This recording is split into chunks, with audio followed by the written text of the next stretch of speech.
Сайн байцгаана өрх үзэгчтэй, сайн байцгаана бүсгүүчтэй. Тэгэхээр бүсгүүчүүд нэвтрүүлгийн маань ээлж дугаар эхэлж байна. Тэгэхээр үзэгчтэй авахын харж байна.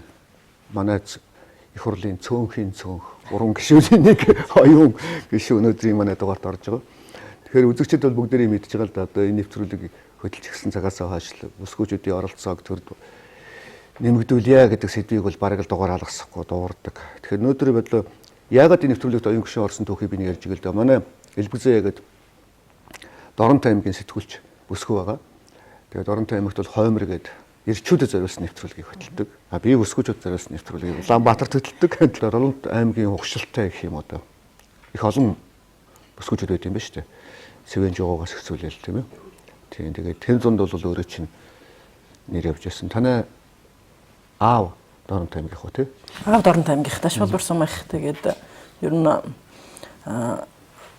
өөрсдөө бид нэр Доронтой хэл гэдэг л дээ.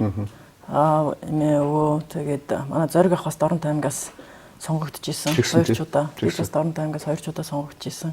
Ер нь хамаатан садан чихтэй. Доронтой хэл гэж явдаг. Тэгэхээр одоо холын хүнээс өвг асуух нь зүг байх л дээ. Ер нь Доронтын уур амьсгал ямар байх вэ? Доронтын бас яруу найрагч эмэгтэй гэдгийг хамгийн түрүүнд хэлгэн зүйтэй ах Монголын зохиолчдын эвлийн гишүүн тэрнгөр арай илүү түлхүү мэддэг намайг. Тэгээ Доронцтой бол хоймор гэдэг ирчүүдийн хөрөг нэвтрүүлэг хийдэг маш олон дугаар хийсэн байгаа. Тэгээ одоогийн байдлаар л оюутай охинотойгоо тогтод амьдарч байна.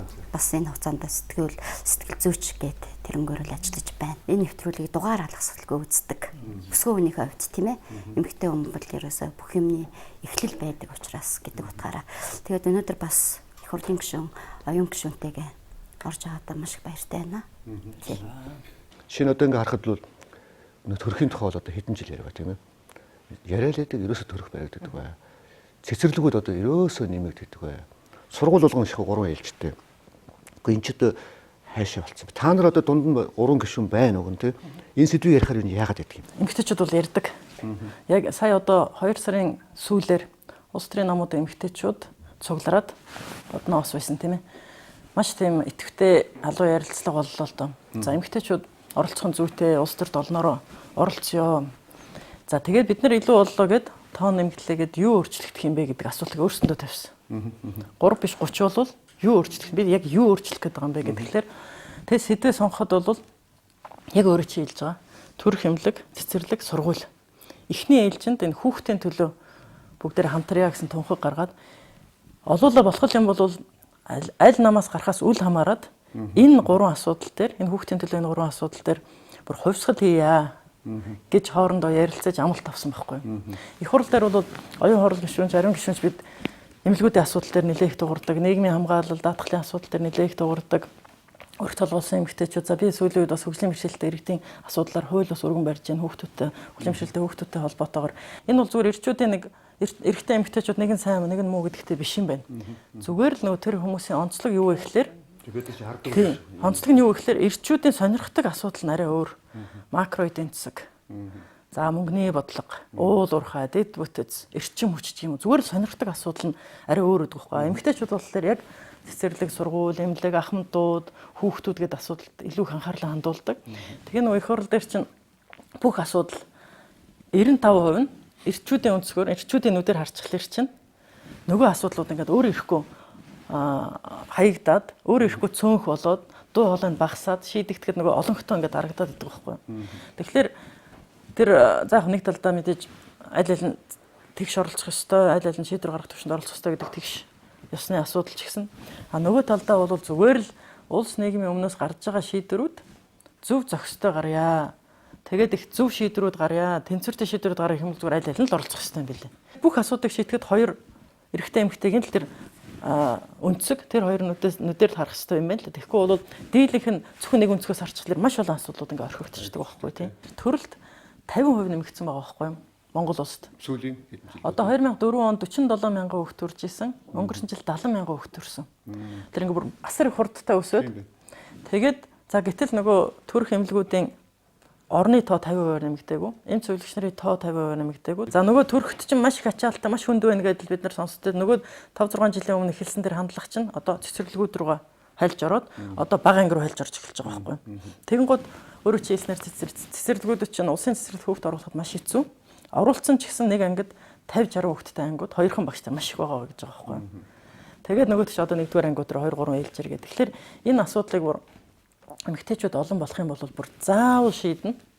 Заавал одоо тэрэн дээр их хурл дээр нам саргалзаад одоо эмэгтэйчүүдийн баг гэж байгуулах юм уу, бүлэг гэж байгуулах юм уу, тэр сонирх одоо энэ асуудлыг хүүхдийн төлөө лобби групп гэх юм уу те. Тэгээ энэ асуудлуудаар бүр тодорхой шийдлүүдээ гаргаж ирээд тэр 50% төрхүүдийн төрөл 50% нэмэгдэж байгаа. Тэрнээс гарч байгаа үр дагавруудыг шийдэх тэр шийдлүүдээ сонгуулийн өмнө гаргаж ирээд мөрийн хөтөлбөрүүдэд намуудад оруулахын төлөө явна. Тэгээд дараа нь сонгуулийн төлөө энийг шийдэхин төлөө маш хүчтэй явна гэдэг амласан шүү дээ. Тийм бол эмэгтэйчүүд ямар ч юм хийж чадна л гэж бодож байгаа. Одоо шинэ 3хан гишүүн одоо яг ингээ суудлаар бол ингээ тус тусаа суучдаг л дээ. Гурлаа одоо бас тийм хамтарсан бүлгэрхүүч бүлэгч биш л дээ 8 хүн байж бүлэг болно тийм. Ер нь тийм байх уу одоо шинэ нарийн гишүүн. Яг тодорхой зарим нэг асуудлууд дээр одоо би ийм хууль санаачилж байна хамтрах уу гэдэг тийм юмнууд бол ярьдаг. Хамтарсан ч зүйлүүд бол бас байгаа. Одоо анх би их хурлд 99 онд орж байхад 9 эмэгтэй байлаа шүү дээ. Тэгээд 5 болоод 3 болоод сонгуулийн бүр багасаад байгаа байхгүй. Одоо зүгээр эмэгтэйчүүд сүүлийн 2 жилийн хандлага ялангуяа ингээд сүүлийн нэг жилийн хандлагыг харахад бол нийгэмд ч гэсэн эмэгтэйчүүдийг дэмжих хандлага маш сайхан байна тийм. Эмэгтэйчүүдийг зоригжуулж байна. Одоо эмэгтэйчүүд өөрсдөө ингээд уулзалдаад, ярилцаад, хамтрын асуудлыг шийдэе гэж байгаа нь бол их эерэг зүйл байхгүй. Өнөө өглөө ч гэсэн бид бас нэг уулзалтаас ирлээ л дээ. Тэрний өгөхлөөр эмэгтэй хэвлэл мэдээллийн эрхлэгч нар эмэгтэйчүүдийг бас дэмжийа. Энэ нөгөө төрд оролцох яг өөрөө чинь та бол эмэгтэйчүүдийг дэмжиж байна. Тэр эмэгтэй эрхлэгч нар бол бас дэмжээ. Яг л энэ чи өөрөө энэ бол зүгээр л нэг дулмаа ч юм уу нэг долгор оюун гэдэг хүний асуудал биш байхгүй. Нэг хэдэн эмэгтэйчүүд дарга болох гэдэг асуудал биш. Энэ нийгэмд чинь өөрөө энэ чинь эерэг үр дагавар авцарнаа гэдэгт итгэлтэй байгаа, үнэмшилтэй байгаа учраас дэмжиж гэж байгаа гэж ойлгож байна. Киргиз ч одоо бас айгүй асуудалтай байгаа шүү дээ. Ингээл маслаг янз бүрийн бас тэгэхэд тэнд 24 эмэгтэй гишүүн байна гэж байна шүү дээ. 24% тийм 24%. Тэгэхээр энэ ч одоо бас Киргиз ч юм бол бас л нэг жоохон тийм л алын шашин машин эмэгтэйчүүдийг бол доош нь татсан л байгаа шүү дээ. Бусад орнд ямар судалж үзсэн юм ер нь? Афганистан ч бас 2 танхимтай. Тэгээ бас 30% нэмэгтэйчүүд гэсэн юм гарч байгаа байхгүй. Тэгэхээр тэр лалын шашинтай тийм орон тэгээд байх чинь тийм. Тэгэхээр сая оюун гишэрж ин л да нөө төрийн албыг даргын ажил гэж үзээд хүмүүс бас нэг тийм буруу ойлголт байгаа л. Гүй нэмэгтэйчүүд ер нь дарга болж яах юм бэ? Даргын чи эрэгтэй хүн сайддаг. Тэгэхээр төрийн албыг даргын алба гэж ойлгодгоос өнөөдөр энэ ажил явахгүй байгаа байхгүй. Төрийн алба л даргын алба биш, үйлчилгээний байгууллага байхгүй. Тэгэхээр үйлчилгээний албыг харин ч эмэгтэйчүүд сайн хийдэг. Одоо манай гэрт бол манай нөхөр ер нь бол дарга штэ. Тэгтээ одоо тэр үр хүүхдийг одоо яаж эрүүл байлгах уу, тэ хоолундтай байлгах уу, энэ бүх асуудлыг чи ер нь эмэгтэйчүүд бас сайн шийддэг л байхгүй. Тэгэхээр эмэгтэйчүүд илүү их хүнд одоо сэтгэлээсээ үйлчилдэг. Тийм учраас одоо нөгөө манай эрчүүд чинь бүгдээрээ төрийн албар одоо нөгөө дарга гэж бодцсон учраас бүгдээрээ л дарга болох гээд бас тийшээ овшуураад байна шүү дээ. Тэгээд 90 онд бол бас их зөв хандлага гарч ирсэн. Бүгд одоо нэг эрэгтэй чинь төрийн албанаасаа гараад өө яах их төрийн албас сонирн биш те. Тэгснээс бүгдээрээ пүүс компани агуулъя гэж нэг хэсэг чинь бол бүгд л одоо нөгөө яаж. Тэгэхээр эрэгтэй хүн бол байглаасаа одоо энэ өөрөөлөө тижээх тийм үү мөнгө олох энэ баялаг бүтээх чиглэл рүү явах. Төрийн алба бол хүмүүсээс авсан татварын одоо энэ мөнгийг бид нар яг одоо цэцэрлэг сургууль одоо тийм нийгмийн асуудал энэ бүх зүйл зарцуулах учраас энэ эмэгтэйчүүд илүү өгөн зарцуулалтыг зөө идэг. Тэр одоо нөгөө байран солигдчиход тэгээ нөгөө тэгээд ирчүүд бас тэгж үздэг юм л да нөгөө хүүхдийн хүмүүжлийг жижиг асуудал гэж бодоод алдсан аавуудын түүх маш их байдаг байхгүй. Тэгэхээр энэ бол жижиг асуудал биш. Энэ бол бүр Монгол улсын хойч үеийн ёс суртахуун одоо хүмүүжил төлөвшөл энэ бүх юм чи яг нэг цэцэрлэгээс эхлээд байгаа. Тэгээд цэцэрлэг байхгүй болохоор хүүхд яг гэртээ эмээтэйгээ суун солонгос киногоо үзнэ тийм ээ. Тэгэл эсвэл одоо гэртээ ганцаараа цоочлуулна. Эсвэл гараад гудамжныхаа хүүхдтэй гараад хөрхий ингээл тэмдэг. Тэгэхээр тийм учраас энэ цэцэрлэгийн асуудал бол ер нь ирчүүдээ жижиг юм шиг мөртлөө энэ бол маш том Ерөн зөвхөн сүүлийн 20 жилд цэцэрлэг сургууль ер нь баригдсан юм. Цэцэрлэг сургуулиуд ер нь бол баригдсан л та баригдсан. Олон жил нөгөө хоримтлагдсан энэ асуудлууд шүү дээ. Олон жил нөгөө засвар хийгээгүй, олон жил яг дээрээс нь Улаанбаатар хотод жил аслагдсан гэр хороолтой дүүргүүдэд чинь нөгөө сургууль цэцэрлэг үнэхээр бага байгаа. Бүр ямар ч ганц цэцэрлэг байхгүй хороо хүртэл манай сонгоо харихын дүүргт бол бас байна л да. Тэгээд нөгөө шилжиж төлөө асар их нэмэгдээд жилдээ 100 одоо энэ 4-5 жил чинь 120 мянган хүн Улаанбаатар хотод шилжиж нүүж ирсэн байхгүй. 120 мянга гэдэг чинь нэг 3 мянган хүнтэй сум гэж бодъё л да тийм ээ. Тэгэхээр тэр чинь 40 сум. 40 сум хөрөөд Ингээд хүрээд ирсэнтэй адилхан байхгүй. Тэгэхээр нэг сум жишээл нэг цэцэрлэг байдаг. Тэгээд тэр нь ч бас тэр болгон хөрөлцдөггүй те. Тэгэхээр 40 цэцэрлэг л нэмж 5 жил баригдах ёстой байтал тэрийг гүйцэхгүй байхгүй юу? Тэр нөгөө хурдаа тийм ээ. Тэгээд дээрэс нь миний түрүүний хэлдэг төрөлт 50% нэмэгдээд Улаанбаатар хотын хувьд бол шилжит хөдөлгөөн маш их нэмэгдээд тэр чинь хэдийгээр барьсан ч гэсэн гүйцэхгүй байгаа. Тэгээд цэцэрлэгт хэдийгээр байгаа ч гэсэн нөгөө цэцэрлэг нь ангида 50-60 хүүхэдтэй хоёрхан багш бол ерөөсөлдөө үгээ хэлээд төрхийн совилогч эмчнэр хүртэл одоо баг няцж байгаа юм шиг л шүү дээ. Энэ үнэхээр хүнд ажил байна одоо яах вэ тийм ээ. Тэгээ нөгөө урд нь нэг эрчим тэмцэлгээний тасагч жишээлбэл нэг 10 хүүхэд байдаг гэсэн бол одоо 20 хүүхэдтэй ч байх юм. Та нар нөгөө хүүхдийн цэцэрлэг өвөл ямар байдалтай дүүргийн эмнэлгүүд ямар байдалтай байгааг харсан шүү дээ. Тэгэхээр одоо бол ерөөсөө бүр эрс том одоо шийдлүүдэл одоо шинжлэх юм уу те бүр төсөв мөсөө бүр эрс нэмэгдүүлэхгүй бол яг энэ хурдаа гүйцэхгүй юм байна. Жишээлбэл цэцэрлэгүүд чинь нэг давхар цэцэрлэгүүд аюух байдаг байхгүй юу? Тэгэхээр шинэ газар авах тийм ээ. Тэгээд цэцэрлэг барих энэ төр чинь маш хэцүү хэцүү учраас нэг давхар цэцэрлэгүүдээр хоёр давхрын барих тийм шийдлүүдийг бас сүүлийн үед яригдчихэж байгаа юм билээ л дээ. Тэгээд тиймэрхүү тэгэхээр тэр эсвэл цэцэрлэгч өөрсдөө бас нэлээд газартай байдаг шүү дээ тийм ээ. Тэрэнд нь одоо өргөтгөгч байдаг юм уу тийм ээ. Тэгээд энэ асуудлуудаа л тооцоо судалгааг зөв хийгээл тэгэл одоо хамаагүй их хурал дээр 3 биш 30 эмэгтэй байх юм бол төсөв яригдад 30-уулаа нэг байр суурьтай 76-ын 30 гэдэг чинь их том сайхан тоо шүү дээ. Том бүлэг шүү дээ. Давсарлага авах одоо бүх юмыг зогсоох санал бол 30-уулаа яг тийм саналтай. Жишээл төр төсөв яг тэгэн тичнээ цэцэрлэг нэмэн энийгээ ингэ судалгаа юм хийгээд асуулгуудаа тавь тэгээ яваад ах юм бол ерөнхийдөө маш том хүч байгаа байхгүй юу? Дорон таймыг одоо ер нь орон нутгийн тал дээр энэ асуудлууд ер нь ямар байдгийг цэцэрлэг яасэл одоо юм хүм нэмэгдэж баригдсан юм байна уу цаан чинь. Дорон таймг чинь ер нь маш олон сургууль цэцэрлэгтэй 10 жилийн сургуулиудад маш ихтэй шүү дээ. Тэгээд ингээд харж хахад сүүлийн үед шинэ цэцэрлэгүүд баригдаагүй. Шинэ одоо оюун гүшийн мэдээж хэрэг гадаад дотоодын парламентд зөндөл явсан байх л та тий. Манайх ер нь хэдэд зөгч явна 3 эмэгтэйтэй хүн ч одоо мэдэхгүй хамгийн сүүлд явд юм шиг.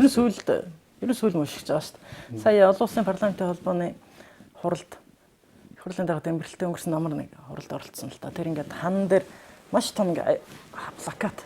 Ханаар дүүрэнгээ плакат ингээд тэр нь болохоор эмэгтэйчүүдийн оролцсон. 170 гаруй орн байгаа. Парламентын холбооны гишүүн орнууд. За тэгэл хамгийн их оролцоодод 54%-тай Руандагаас ахуулаад тэгэл 40%-тай Скандинав орнууд гээл ингээд манай хоёр хөрш ч гэсэн 20 гаруй хувьтай нөгөө түрүүний яриад Киргиз, Казахстан 20%-тай. За тэгээд зүүн Европын орнууд 30 орчим хувьтай гэл ингээл яваал байгаа.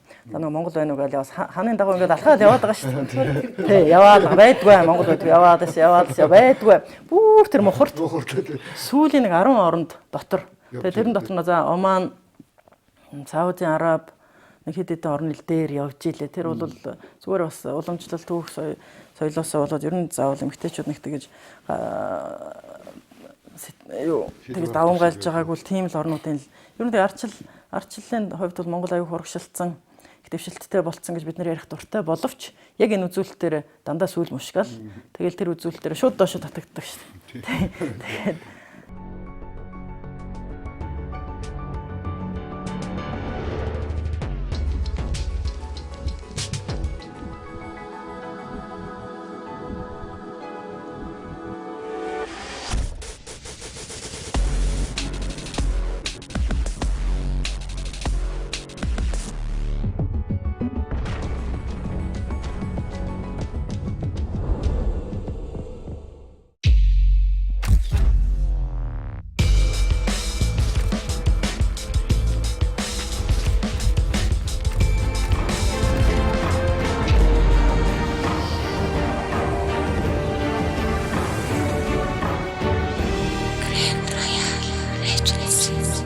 VIP Club Karaoke.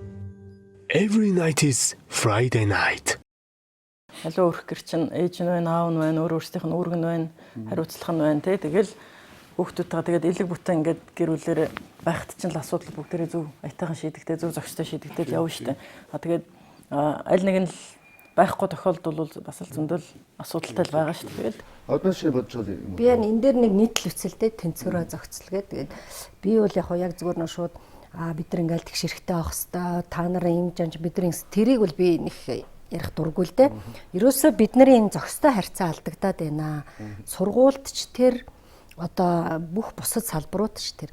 Тийм учраас бидний энэ гэр бүлийн бодлого алдагдж байна. Монголд маш том гэр бүлийн задрал явагдаж байна. Энэ өөрөө асар их хор охирлыг дагуулж байгаа. Эмэгтэй хүний ажлаа хийхэд биднэрт бэрхшээл маш их байна шүү дээ. Сая хэлдэг төрөх, цэцэрлэг, сургууль, тийм ээ. За ингээл хүүхдийн хүмүүжил бүх юм. Тийм учраас бид нар бол бас энэ нөхцөлөө бүрдүүлэхийн төлөө бид нар бас зүтгэж байгаа байхгүй. А энэ харьцаа алдагдаад ирэхээр бүх юм өөрөө энэ байгалийн тэнцвэр алдагдана. Хүний нийгэм өөрөө өнөөдөр хүний хөгжлийг голчилж байгаа. Хуучин бол хүнд үйлдвэрээ ирээ үегээл одоо бүх ирчүүд маань явдаг те капитал ирээ гэдэг ч юм. А гэтэл одоо бол хүний хөгжлийн ирээ үе. Бүх хөгжлийг хүнлүүл чиглүүлэх ёстой гэдэг ийм зүйл яригдчихэж байгаа. Тэгээд байгаль экологийн сүрэл тэр аватар кинон дэр гардаг штэ тэгэхгүй. Тэр ингээл хичнээн мундаг хөгжсөн тэр техник технологиор ямар гоё тэр байгаль дэлхийг устгаж जैन те. Тэрийг бол маш гоё арслаа. Одоо байгаль дэлхийд даяараа бүр сөнөгч аюул бид нар тулаал ирсэн. Усгүй болох те ногоо модгүй болох. Манай нийслэл ч гэсэн адилхан штэ. Нэг л өндөр байшин барайлаа, замбраагүй барайлаа. Тэгээ сүүлдээ би өөр Баянгол дээр бүр аргаа бараад за одоо Баянголд бүр байшин барих газар байхгүй шүү. Одоо газар л олдвол цэцэрлэг барья. Тэр паркинг барья гэд бүр аргаа ороод гар хөлөө үсгэж зуралцчихил байгаа байхгүй. Тэгэхээр одоо ерөөсөө бид нар энийг л сая оюун гүшилж юм хялбар л байх хэвээр те. Энийг л том эдийн засаг яриалаадаг. Манайх ч одоо иргэдийн хуралдаал нийслэлийн эдийн засаг гэж баахал юм ярьж байна. Гэтэл эргээл энэ эдийн засаг гэдэг чинь яг энэ нийслэлийн иргэд нь эрүүл байх, аюулгүй байх энэ орчныг нь л бүрдүүлэхэд л өгнө чиглэх хэрэгтэй байхгүй. Тэгэхээр бид нар хитрхийл нэг юмыг нэг нүсэрдүүлээл нэг л их өсрөнгөө хөгжил холмохоос яг нөгөө монголч одоо эрүүл хүн байхгүй. За тэгээд уг нь бол бид нар энэ хүүхдийн хөрөнгө оруулалтыг нэмэгдүүлээгээд одоо их яриад байна штэ. А гэтэл энийг нь шууд ашиглаад буруугаар ашиглаж байгаа байхгүй. Одоо өчигдөр би тэр даатгалын бас хууль хэлцэх юм дээр сууж илаа л да. Тэгэхэд бол сая манай даатгуулагч иргэдийн мөнгнөөс 18 тэрбум төгрөгийг шууд эрүүл хүүхд аян тийм ээ хөтөлбөрлөө өгж байгаа. За тэгэхээр нэгдүгээрт энэ бол тэр төсвийн мөнгөш даатгуулагч тийм мөнгө байхгүй. За энийг өгдөгийм байж те бид нар бол мэдээж одоо үр хүүхдтэй харамлахгүй. Гэхдээ энийг бол асар үр ашиггүй зарцуулж байгаа байхгүй. Сонгуулийн өмнө бүр ингээл улс төржүүлэл яаран те дааран бүр ингээд шийдэ. Тэгээ ямар ч нөгөө нэг захиалсан тоног төхөөрөмжүүд нь ирээгүй байхад ингээд би бас яамд ажиллаж бас ямар тоног төхөөрөмжүүд бас захиалж исэн энийг их сайхан ажил болох юм байна гэж бас дотроо баярлжлээс л та. Германаас одоо иж бүрэн одоо бүр сателлит ингээд бүр дээрээ бүх антеннуудтай ямар ч алслагдсан сум багд очоод хүүхдийг үзээд энэ ийм өвчтэй юм шууд байхаа бүх юмыг одоо ингээд төвийн эмчнэр одоо мэрэгчлээ. Тэгэхээр энэ бол өөрөө яг жинхэнэ хүүхдэд хийж байгаа том буян баггүй юу? Өнөөдөр тэнд бол асар их одоо нуугдал өвчнгүүд байна те. А гэтэл энэ машин шинд нэрээгүй байхад сонгуулийн өмнө амжих гал тэгэл тэрийг ингээд цацж байгаа. Тэгэхээр тэр нүцгэн гараараа эмч үзээд яах юм? Урд нь үздэгэл байсан те. Тэр ачаад нэг чагнуураар чагналаа. Тэгээд яах юм?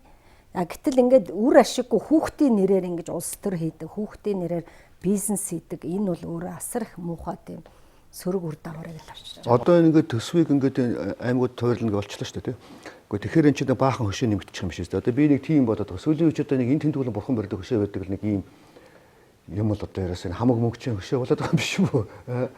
Наадах дээр чи манай нийслэлийн нөгөө ардчилсан намын бүлэг нэг дуурайд загнуулсан л да. Яасан гэхээр нөгөө хөшөө хөрөлдөнө гэд нэг тэр бум төгрөг дэргээд нэг чойсон гişээгээд бид нар үгүй яах юм бэ энэ хөшөө тэр хөшөө дурсгалаараа л байжиг наадахар чин цэцэрлэг барья гэсэн чил ардчилсан намын бүлэг өста тусгаар тогтнолыг эсэргүүцэж जैन та нар тусгаар тогтнолгүй бол энд ингээд сууж байгаа гэж шал өөр юм яриад тэгээд ер нь энэ хөшөө чинь бүр дэндүү ихтчихсэн монголчууд. Ер нь бүсгүүчүүдийг дэмжиж нэг хуралд бас жоохон дэмжих юмсан гэсэн юм ер нь нийтдээ яригдчих шиг байна. Тийм ээ одоо 20% квот гэдэг. Гэхдээ би бол бас жоохон одоо муу санаатай ч юм хайшаач. Ингээ сонгуулаараа энэ гарахуудаа бас л хэцүү шүү дээ. Мөнгө гэж юм байна. Одоо энэ Монгол улсын бүхэл ачааг тийм ээ гэрүүлээс ахуулаад ажил төрөл бүх бизнесийн ч төрийн ч бүх ачааг ялангуяа төрийн бас байгууллагууд ачааг эмгтээчүүд нь үрчээд яг шийдвэр гарах яг ингээл гарын хэсэг зураал дарга болохоор эрэхтэй ажил хийх болохоор эмгтээ байгаа. Тэгэхээр ягаад нэг нэгээр ингээ сөүлжиж болохгүй гэж тийм ээ. Тэгэхээр энэ саналыг хөргүүлж яг тэгжил бодиттой нэр дэвшүүлэхтэй л ингэж явахгүй бол за ядаж 3 хүний нэг нь эмгтээч гэдэг юм уу тийм. Тэгжил явахгүй бол 20% зүгээр ёстой дэ нэг доогоор жагсаадаг ч юм уу маш хүнд чадaltaй бахан танигдсан лидерүүд, эрэгтэй лидерүүд очиж байгаа газар нэг шинэ эмэгтэйг аваачаад дэвшүүлдэг ч юм уу тийм. Тэгэх юм бол бас нэмэргүүлдэг тийм ээ. Би бол эмэгтэйчүүд олноор орж ирэх юм бол ямар ч улс төр илүү нээлттэй бүр илүү шудраг болно гэж бодож байгаа шүү дээ. Нийлээл нэг сайхан эрэгтэйчүүд муулмааргүй байна л да. Гэхдээ Дэлхийн банкны нэг судалгаа 2004 оны эмэгтэйчүүд илүү шудраг хүйсүү гэсэн нэг судалгаа хийсэн юм байлаа. Аль нэг нь илүү шудраг гэсэн бол байхгүй л дээ. Тэ? Адилхан л одоо сайн ч байна, муу ч байна, янз янзын юм байна. Гэхдээ эмэгтэйчүүд үүрэг хариуцлага илүү ухамсарлаад одоо нэг бичиг сачгийн ажил тийм юмдаа илүү байна. Эрэгтэйчүүд ч илүү зоригтой, амбицтай. Тэгээд зоригтой, амбицтай гэдэг нь буруу юм руугаач зоригтой, амбицтай бас явах гэдэг тийм ээ. Дээрээс нь эмэгтэйчүүд чинь харин ч одоо ингээд улс төр дорыг зориглож байгааг нь би бол бас баярлалаа дэмжих ёстой гэж бодож шүү дээ. Ер нь ингээд хараад байхад бол эмэгтэйчүүд за нэг тийм юм хийчих юмсан, ийм юм хийчих юмсан гэж илүүтэйгээр ордог. Эрчүүд болохоор ер нь л нөгөө амбицаараа ямар ч байсан ингээд шийдвэр гаргах төвшөнд орох ёстой, дарга болох ёстой, их том тийм албан тушаалд орох ёстой гэдэг нь бүр цаанаасаа магадгүй тэр цусантай байдаг юм шиг биш үү. Эмэгтэйчүүд бол харин ч айс хийгээд за одоо ийш юмд орох уу гэдэг. Тэр нэг юм сонин бас судалгаа гарсан л да. Эмэгтэй гишүүд байсан 19 эмэгтэй хүн байд юм байна. Ер нь ингээд 90 оноос хойш гишүүн байсан эмэгтэйчүүдийг бүгдийг цуглуулад нэг ярилцлага хийжсэн 3 жилийн өмнө. Тэгээ бас өөр эмэгтэйчүүд оролцоо. Тэгээ тэр эмэгтэй гишүүн байсан эмэгтэйчүүдээс та ахиж их хурлд дэвшгүй улс төрд орох уу гэж асуухад одоо гарч ирээгүй эмэгтэйчүүд. Тэгэхээр баг нэг эмэгтэйгээс бусд нь бүгдээрээ гарахгүй гэсэн бэлээ. Нэр дэвшгүй. Яагаад юм бэ гэхээр үгүй тэр чи айгүй хэцүү нөгөө ер нь эмэгтэйчүүдэд тийм ээлтэй орчин бол бас биш байхгүй юу. Тэгээд эдгээр чи мөнгө хийх гэж юм уу баяжчих гэж эсвэл бизнесээ хамгаалах гэж тийм зорилгоор ороогүй учраас тий тийм зориглоод ороод те юм хий гэж байгаа орж байгаад нь бол бүр ингээд дэмжиж явмаар санагдаад байгаа байхгүй те. Тэгээ дэмжиж өгмөр байгаа байхгүй те. Ялангуяа эмэгтэй хүнд үнэхээр хэцүү ажил. Гэхдээ зүгээр гэхдээ олоолаа болчих юм бол олоолаа болчих учиртай шүү дээ. Гэхдээ ийм биш үү аян гүшүүнэ. Ер нь аль ч улсад энийг чинь бодлогоор хийдэм биш үү. Тэрнээс ингээд нэг эмэгтэй ингээд би дэвшийгээд тэгээ ард түмэн энийг дэвшүүлчих гээд ингэдэг юм биш үү. Би л анзаарж яхад хүчээр бодлогоор хийдэг юм биш үү. Энэ нөгөө олон 100 жил олон мянган жил нэгдүгээр сэтгэхгүй байна те. Ирчүүд ерөнхийдөө шийдвэр гаргах давамгайлцсан те. Дээрээс нь бол тэр байтугай сайд дарга нар болох байтугай сонгох эрх байхгүй. Эмэгтэйчүүд эхлээд нөгөө сонгох эрх байхгүйсэн шүү дээ. Тэгээ тэр эрхээ олж авсан. Дараа нь сонгогдох эрхээ олж авчихсан. Тэгээд дараа нь одоо бол бараг 90 гаруй орн бол тэр квот гэдэг юм чинь өөр ирэхгүй бүх хуйлуудаа бүх жоохтой улс төрийн намуудын эсвэл сонгуулийн эсвэл тэр намын дотоод дүрм журамдаа оруулж иж эмэгтэйчүүдийг бодлогоор дэмжиж өөрчлөж хэлдэг. Тэгэхгүй бол анханасаа өрсөлдөө нөр маш тэгш бос. Тэгш бос угаасаа болохгүй дээ. Ихэнх эрэгтэйчүүд танигдсан улс төр хүмүүс нь эрэгтэйчүүд. Одоо 76-гийн 73 нь эрэгтэй танигдсан учраас тэр танигдсан эрэгтэйгийн улс төрийн капитал гэдэг нь чинь хүн танигдна гэдэг чинь улс төрд хамгийн том бас капитал болд юм шүү дээ. Тэр танигдчихлаа. Дээрээс нь төсөв мөнгө хөрөнгөийг бол их хурл дээр захиран зарцуулах тэр эрхээ олоод авцсан. Тэгээд ядаж нэг тойрогтой юм хийцэн ч байд юм уу. Тийм болохоор бас даваа эрхтэй болчихлоо. Дээрээс нь хэн мөнгө хөрөнгөтэй, хэн бизнестэй гэхээр голцоо эрхтэйчүүд болчихно тийм ээ. Тэгээ сонгуулиа мөнгөний хүчин зүйл асар их нэмэгдэж байгаа учраас чадaltaй үнэхээр чадaltaй. Гэхдээ мөнгөгүй хүн бол эрхтэй ч эмхтэй ч ер нь та төрийг удирдах болохгүй л гэсэн юм яригдаад байна шүү дээ. Одоо хуулиндаа байхгүй ч гэсэн хуулиас дээгүүр тийм. Тэгэхээр эмхтэйчүүдийг гэж бодлохоор энэ хүчин зүйлүүдээс болж тэр нэг квот гэдэг юм чинь нэвтрүүлж ээж 20 30 40% эмэгтэйчүүд болж ээж тэгсний дараа квотыг бол байхгүй болгох юм байна. Байхгүй болгож болох юм байна. Яагаад гэвэл одоо адилхан л оролцооны ойролцоогоо бол хамаагүй одоо тэгвэл өстой шударгаар өрсөлт. Тэгвэл тэгдэг штэ. Юун квот мот ингээд зүгээр шударгаар өрсөлтөлтөө эрэгтэй эмэгтэй тэгэл сонгож гаргана штэ гэдэг чинь өөрөө анханаас ямар ч шударга бас өрсөлдөөнийг л тэгж хамгаалаад байгаа байхгүй. Зүгээр Финланд эмэгтэй орн бол одоо бараг л ихийн эрх төстэй орн шүү дээ. Финландын одоо парламент орж үзсэн үү?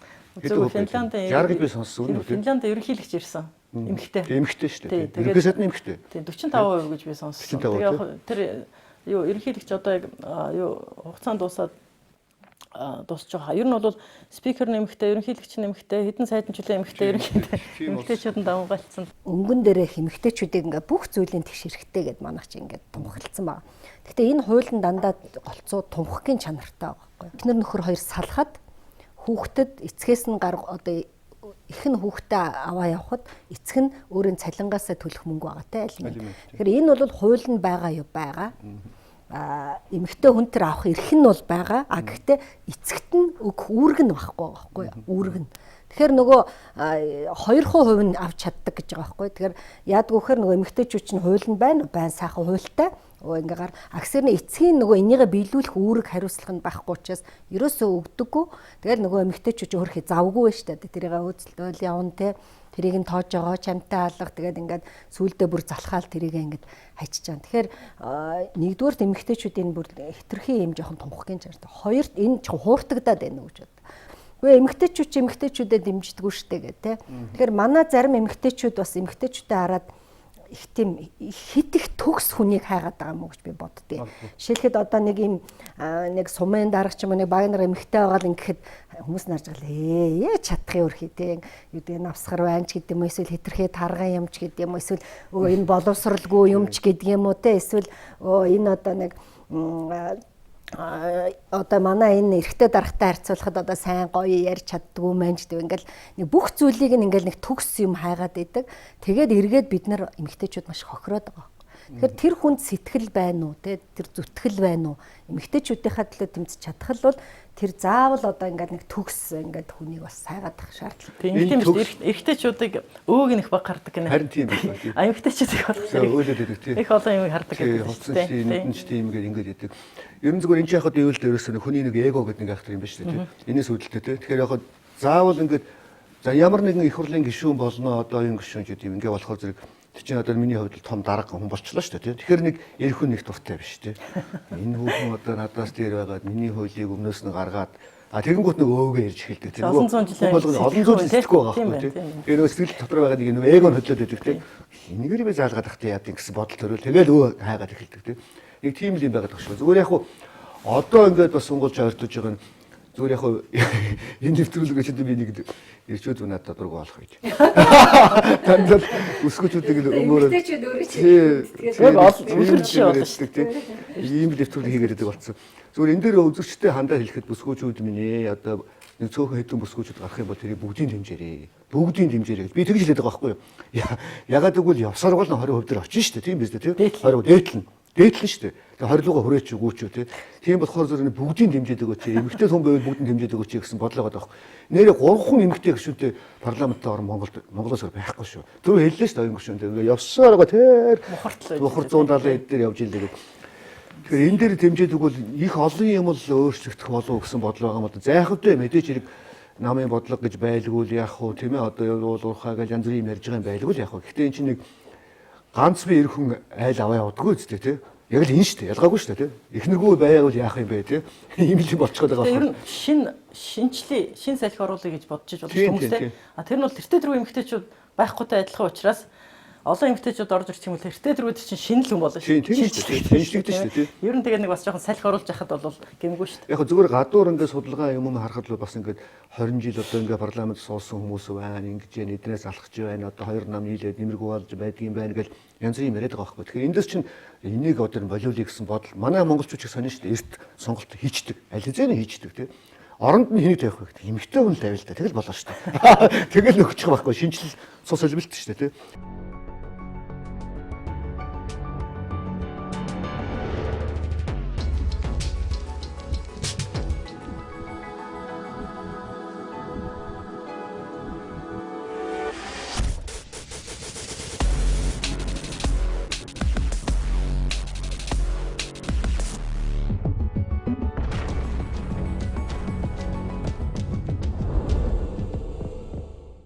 Танай ээжийг бол одоо Монгол хүмүүс мэднэ шүү дээ. Сэрэлт киногоос хэсүүлэлтэй.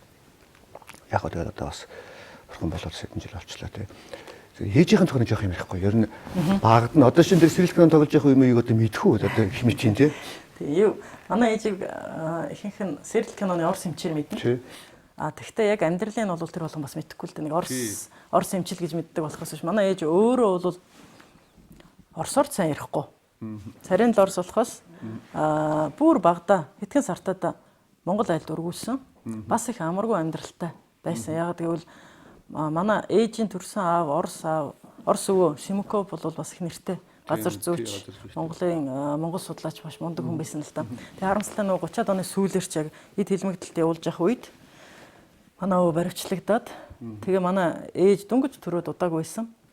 Тэгээ баривчлагдаад явцсан учраас Монгол айлд өргүүлээд тэгээ өөрөө болохоор би төрсөн ээж аваагач бараг таньдаггүй. Айгуу сайн ээжтэй байсан юм билээ. Өргөж авсан тэр Монгол ээж нь өөр хангаан. Тэгээд тэр ээж нь бас манай ээжийг одоо манай Монгол эмээ гэсэн үг шүү дээ. Манай ээжийг 17 8 байхад нь бас өнгөрцөн.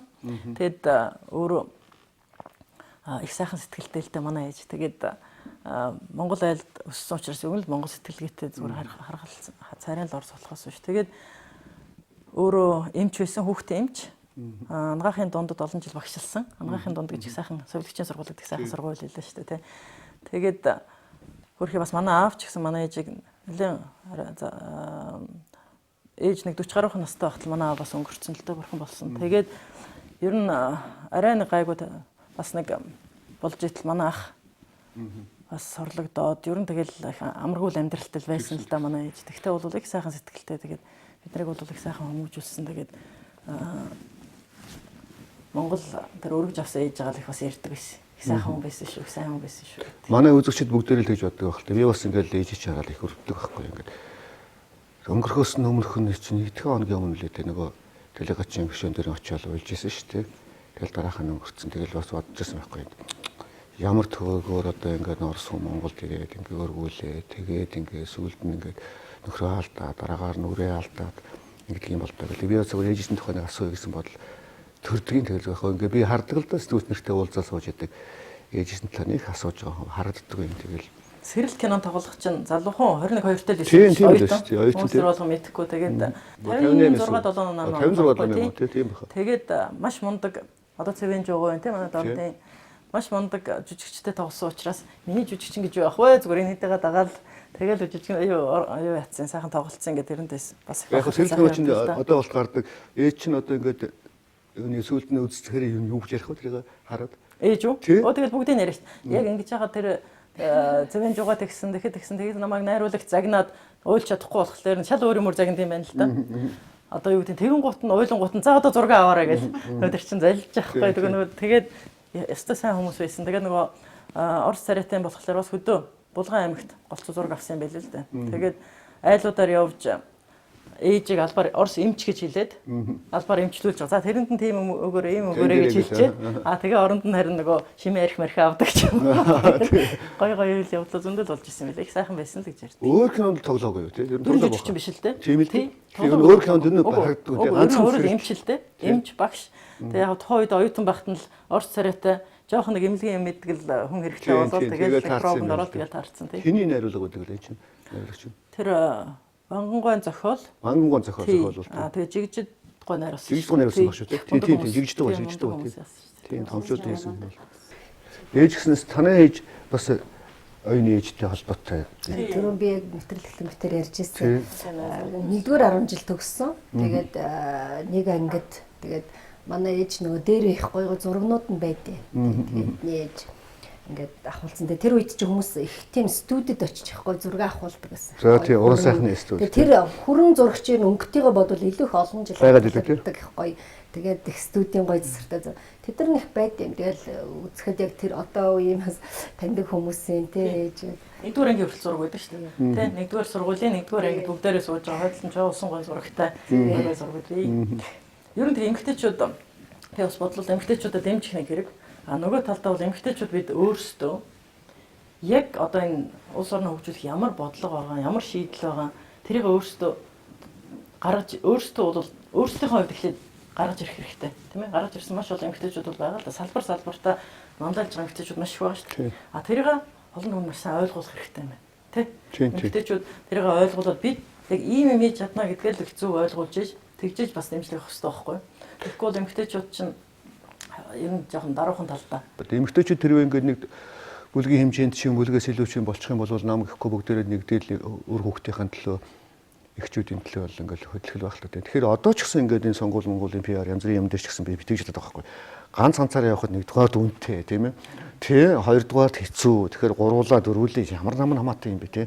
Жишээ нь оюун гишүүн одоо явар хэн бид ингээд бүгдийг нийлээд 4 5-аа нийлж байгаа ч юм уу нэг бодлогоор л нэгдэн шүү дээ юм билүү. Тийм биз дээ. Тийм ярьж байна гэд ингээд явуул хямдч тусахын нөгөө үзэгчд хүрэхтэй ч гэсэн бас нэг тийм бид нэр хамтраад хүчүүлж ажиллахгүй бол ер нь бас их хэцүү юм байна гэдгийг хүмүүс мэдсэн ойлгоцсон.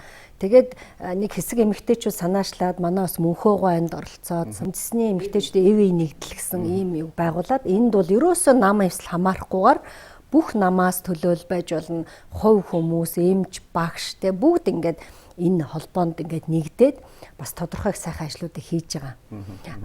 Нөгөөтэйгөр одоо бас нэгдсэн үндэсний байгууллагаас бас бид нар энэ асуудал бас их тусалж дэмжиж байна л да. Тэгээ өнгөрсөн сая сард бас нөгөө 3 намын эмэгтэйчүүд чадна гэд хүүхдэд оруулах хөрөнгө оруулалтыг нэмэгдүүлээ, хүүхдийн төлөө хүүхдийн тунхаг гэд бичиг гаргасан. Ер нь бол яг эмэгтэйчүүд хамтраад бас юм хийж л байна. Төр мөнхөр нь анзаарсан юуны төрийн бас байгууллагуудыг дандаа эмэгтэйчүүд. Төрийн бас байгууллагын ажилч их амаргүй байж шүү дээ, тийм ээ. Ерөнхийдөө сайн дурын тэгээд өөрөө олон нэх мөн төр чинь тэндээс нэг ашиг юм уу орлого олоод байх юм байхгүй зүгээр цалинж гэсэн хувийн хвшил бусад салбарыг бодвол тийм өндөр биш.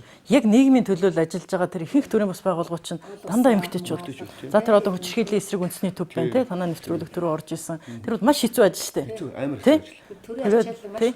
Тэгээд тэр эмэгтэйчүүдийн өөр байгууллагууд байна. Одоо нээлттэй нэгэн форумч гэдэг юм уу, ардчлал төвгээл ингээд иргэний Глоб Интернэшнл арга жаргал байна. Иргэний боловсролын одоо наран гэрэл тийм ээ. Бурма боловсролын сонгогчдын боловсролын төвгээл ерөөсөө энэ яг нийгмийн төлөө гэдэг ажлыг чи өөрөө ирэхгүй эмэгтэйчүүд хийгээд байгаа байхгүй. Тэгэхээр тэр туршлага тийм ээ. Тэр нөгөө итгэл үнэмшил ухамсар тийм нийгмийн төлөө явна гэсэн энэ бүх юм чинь бас нийгэм цаашдаа бол хэрэг болно л гэдэг л чухал санаа л та. Зүгээр бүсгүүчүүд өөрлөчөөр ханддаг байдаг гишүүний хуваар тийм. Хандаа шүү дээ. Одоо хүчирхийллийн эсрэг төвгөл бидний ярьлаа. Саяхан одоо нэг бүсгүй алуулчлаа шнэ. Харин тийм ээ. Үнэхээр харамсалтай юм. Сая хандан. Тэгээд одоо тэр ядаж тэр байгууллага байгаа учраас бас тийшээ хандаа гэж бол зөвлөн. Дээрээс нь хүчирхийллийн эсрэг хуулийг 2004 оны хавар тухайн үед эмэгтэйчүүд байсан гишүүд санаачтад өргөн барьсан байхгүй. Одоо бол энэ дээр бас нэмэлт өөрчлөлтүүдийг бэлдэж байгаа юм байлээ. 70% нь бол хийгдсэн байгаа гэж байгаа. Тэгэхээр иймэрхүү одоо хүчирхийллийн эсрэг тэр хууль байна тийм ээ.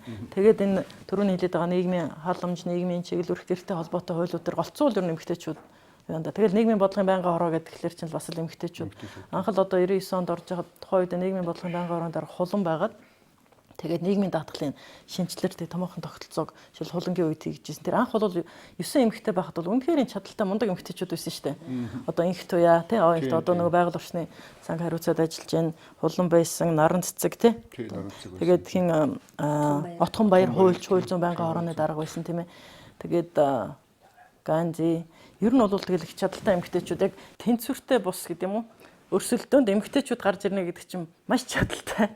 Маш мундаг байж гарч ирэх гэдэг байгаа байхгүй. Ягаад гэвэл нөө анханасаа нөө өрсөлдөөн тийм шудраг ус өрсөлдөлтөөр тийм. Тэгэхээр ер нь л эмэгтэйчүүд за өөртөө нэлээх магтчлаа да уучлаарай.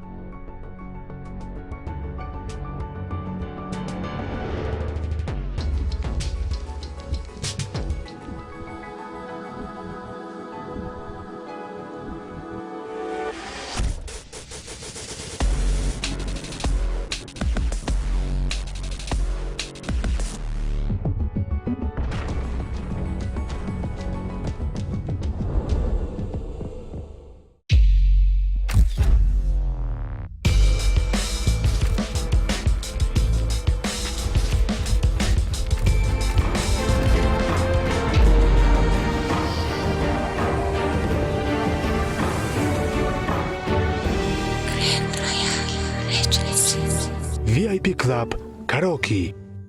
Every night is Friday night. Нөгөө 21 мянга гэхэл бодоход ч өнгөрсөн жил 800 тэрбум төгрөг зарцуулсан. 800 тэрбум төгрөгний 100 тэрбум нь ерөнхийдөө оюутнуудын 500 мянга, үлдсэн 702 мянган төгрөг нь бол 21 мянга төгрөг. Яг үнэхээр хэрэгтэй айлдаа бол хэрэгтэй.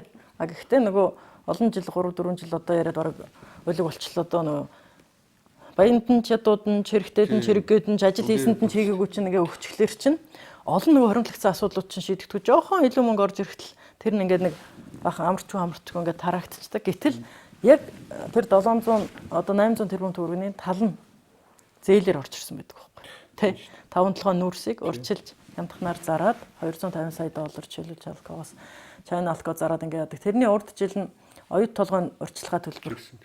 Одоо энэ жил ахаад 800 гаруй тэрбум төгрөг суусан хүний өвлийн санд 21 мянган төгрөг сар болгон өгнө. Дээрээс нь өвлийн бишэлтийн иргэд ахмадуудад сая төгрөг өгнө. За тэрэнд бол өвлийн бишэлтийн иргэд тэгээд ахмадууд өгөхөд 300 тэрбум төгрөг хэрэгтэй. Тэр мөнгөнд төсөвт тэртээ одоохондоо байхгүй. Тэгэл тэрийг одоо сонгуулийн ямар нэгэн байдлаар зээлээр аавна. Энэ бол тэртээ тэргүй одоо үнэхээр буруу хариуцлагагүй амлалт болцсон, буруу тийшээ ингээд улс орноо ерөнхийдөө эдийн засгийг хөлдөөж ирчих юм болцсон. Тийм учраас нөгөө мөнгө багахан илүү орж ирж байгаа юм шиг боловч тэр нь ингээд шал дэмий юмд ингээд дэмий биш одоо тэр хүндээ хэрэгтэй ч гэсэн цаана илүү чухал ажлуудад тийм ээ сургууль цэцэрлэг эмнэлэгтэн дарагдаж чадаагүй ингээд болчихж байгаа байхгүй. Яг энэ сонгуул тийм амлахгүй гэж байгаа учраас ямар ч гэсэн нэг зөв зам руугаа жишээлбэл хавтгаарсан халамж гэж яриад байгаа боловч энэ чинь халамж яг биш байхгүй. Яг халамжлах ёстой хүмүүстэй тэр болгон бол очихгүй байгаа байхгүй. За ингээд одоо манай нэвтрүүлгийн маань цаг дуусч байна. Тэгэхээр яг эрхэм үзэгчтэй, эрхэм бүсгүүчүүдээ яг бид дугаар алганы төгсгөлд хэлдэг ганц үг л дээ тий. Бүсгүүчүүдэд дэмжээрэй. Одоо сонгуул тэртээ тэрг одоо 2 сая 3 сарын хугацаа үлдэж байгаа болохоор зэрэг бүсгүүчүүдээ дэмжээрэй гэсэн үг л одоо нэвтрүүлгээ төгсгий. Тэгээ эх 7 хоногийн баасан гарагт тэргээ уулзцгаая.